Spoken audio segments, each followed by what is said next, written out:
Educate girls संस्था पर DPC का बड़ा बयान, बिना एमओयू कार्य करने पर होगी कार्रवाई। सिंगरौली जिले में कार्यरत एजुकेट गर्ल्स संस्था को लेकर जिला परियोजना समन्वयक का बड़ा बयान सामने आया है।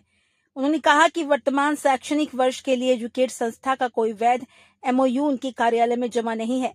इस संबंध में संस्था को पत्र भी भेजा गया था, लेकिन अब तक आवश्यक दस्तावेज प्रस्तुत नहीं किए गए हैं। जो दस्तावेज जमा किए गए हैं वे ट्राइबल विभाग से संबंधित हैं। डीपीसी ने स्पष्ट कहा है कि बिना वैध एमओयू के एजुकेट गर्ल्स संस्था को जिले में कार्य करने की अनुमति नहीं है।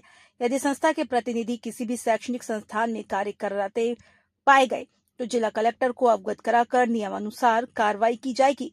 उन्होंने ये भी कहा कि एजुकेट गर्ल्स संस्था द्वारा स्कॉलर रजिस्टर से छात्रों की जानकारी लेना वैध नहीं है। यदि कोई प्रधानाध्यापक या विद्यालय संस्था को ऐसी जानकारी उपलब्ध कराता है, संबंधित अधिकारी के विरुद्ध भी कार्रवाई की जाएगी। सर, अभी कई सारे न्यूज़ चैनल में चल रहा है कि जो एजुकेट गर्ल संस्था काम कर रही है जिले में, उसका कोई अनुबंध जमा नहीं है, तो इस संबंध में आप क्या कहेंगे? एजुकेट गर्ल एनजीओ है, उसके लिए हमने पत्र लिखा था कि आपका एमओयू किस संस्थान के द्वारा हुआ है जी। तो आज दिनांक तक उन्होंने कोई जानकारी प्रस्तुत नहीं की है। राज्य शिक्षा केंद्र द्वारा जो उनका पूर्व में एमओयू हुआ था वह उनका वर्ष कंप्लीट हो चुका है।